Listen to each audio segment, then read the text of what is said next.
Hello, welcome to this week's assembly. Have you ever been so mad with someone that you didn't think you could ever be friends with them again? Perhaps there's somebody in your class or in your school that because of some things that has happened, you're not speaking to each other. It's not a nice feeling, is it, when you fall out with somebody? But also apologising can be really hard. Can you think of any really good ways, perhaps unusual ways, that we could apologise, say sorry to someone? Has anyone ever apologised to you in a special way? I wonder if anyone's ever sent or been sent an I'm sorry card, or whether you've given or received a I'm sorry present. Well, all this talk about forgiveness reminds me of a story in the Bible about that. Jesus told a parable about this subject. Now, a parable, you might remember, is a short story with real life situations that teaches something about God, a spiritual truth, or something about how we should live, a moral truth. So these characters are ones that Jesus made up to teach us something. So here's the story. Once upon a time, there was a man who had two sons. Now, the man was quite rich. He had lots of money. He had a big farm, a house, and lots of animals. And he realised that when he died, all of his money, his house, his farm, would be given to his two sons. Now, if as a child you receive something because a parent or someone has died, that is called an inheritance. Now, the younger son was quite impatient. He didn't want to wait for his inheritance. He didn't want to wait till his dad died. He wanted his share now because he wanted to please himself and go off on his own. And so he asked his dad if he could have his share. Although the dad was sorry and sad that his son wanted to leave, because he loved him, he gave him his share of the money. And so the younger son took his money and he went off and moved to another country. Now, the son had everything he wanted because he had so much money. He spent his money on parties. He had lots of friends. He bought his friends presents. But after a time, guess what happened? His money ran out. He spent it all. And do you know what? His friends, they weren't real friends. They just left him. They were only with him because he was spending money. And so there he was with no money and no food. And at that same time, there was also a famine in the country, which means there wasn't really enough food to go round. And so the younger son tried to get a job. The only job he could get was working for a man who owned pigs. And the job for the son was to feed the pigs. And do you know what? As he was feeding the pigs, he wished he could eat some of their food because he was so hungry. And he got to thinking, he thought to himself, I'm in a terrible state here. I've nothing to eat. I've nowhere to live. I'm dressed in rags. Back at my dad's house, the servants are even better off than me. He thought, I'm really sorry for what I did. I shouldn't have asked Dad for that money, but it's such a bad thing to do.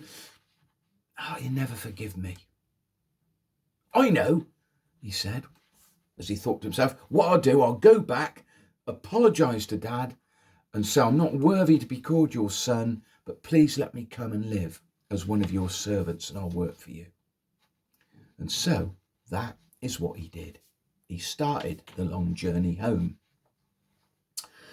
And eventually, as he was getting near the house, he was walking down the long drive, he looked up and he saw his dad running towards him.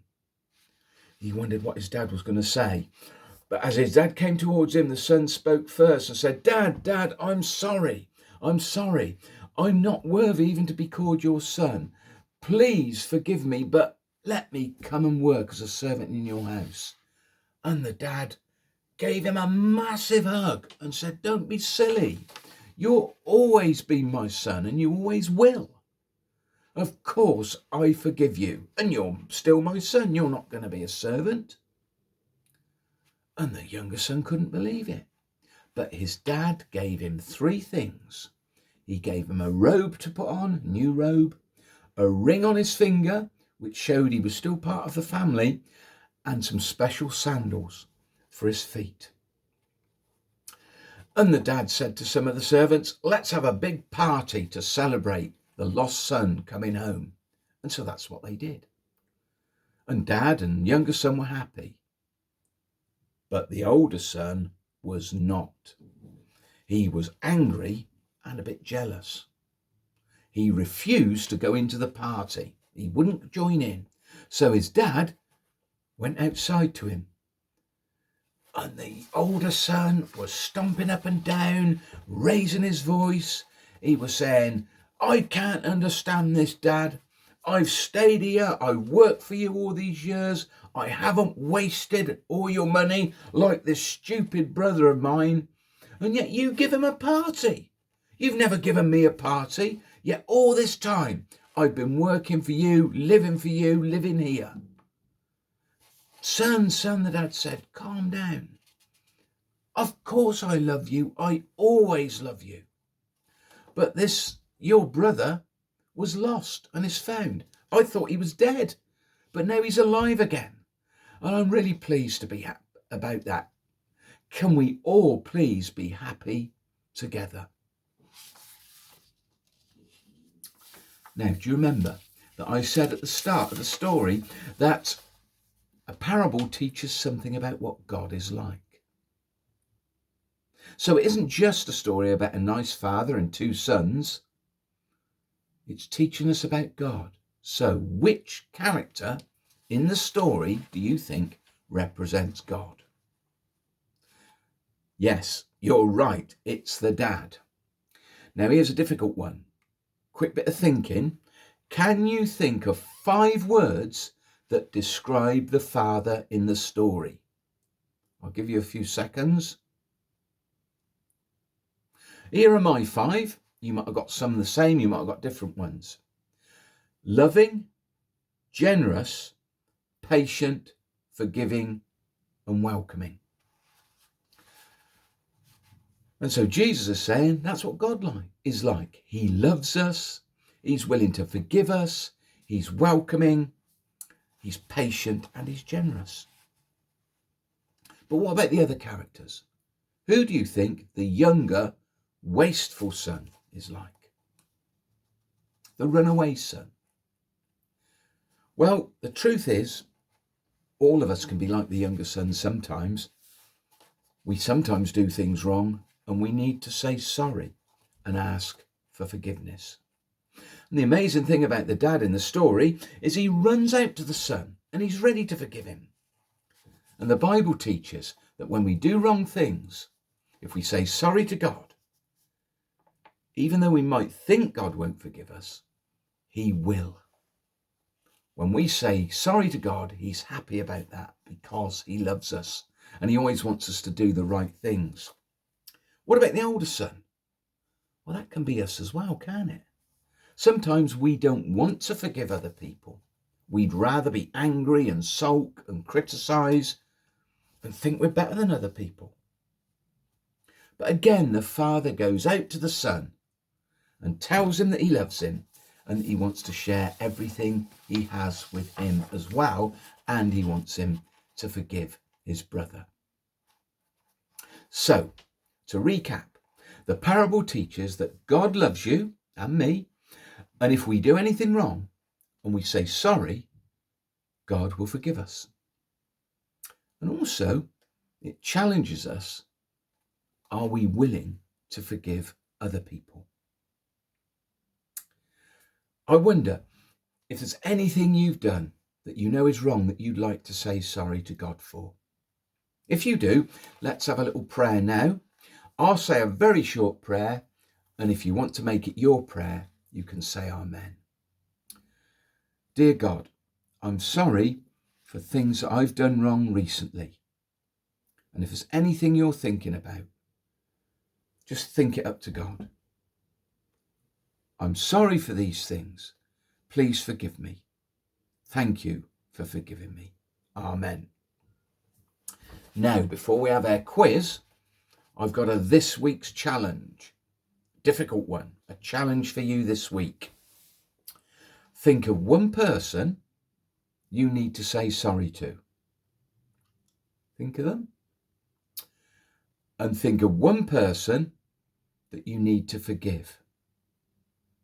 Is there anyone? So one person you need to say sorry to, one person you need to forgive. And then during the week, next week, can you actually say sorry to that person? And can you actually forgive the other person that you thought of?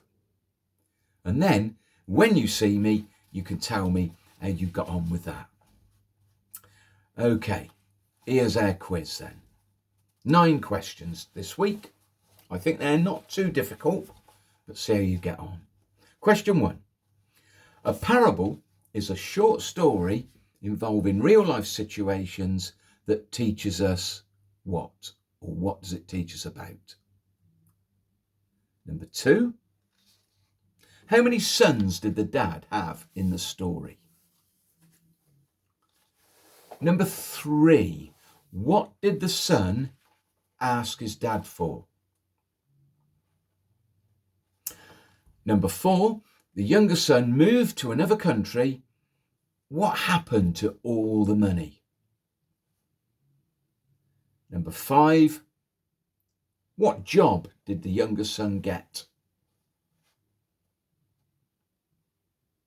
And number 6. He didn't think his dad would forgive him when he went back. So what did he plan to ask his dad to let him do? 7. But his dad forgave him and gave him 3 things. Can you name 2 of them?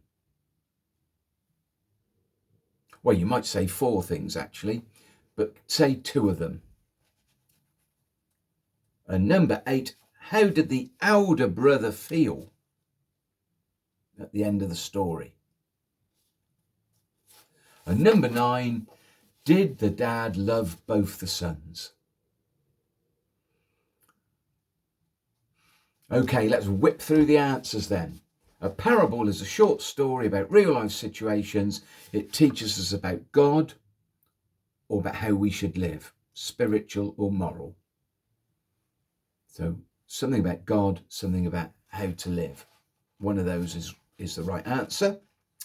The dad had 2 sons. The younger son, this is 3. The younger son asked for his inheritance. If you can't spell that, don't worry. Or you just say money, but it was his inheritance. He didn't want to wait till his dad died. 4, he moved away. What happened to his money? He spent it or he wasted it. 5, feeding pigs. He didn't think his dad would forgive him. So what did he plan to ask his dad?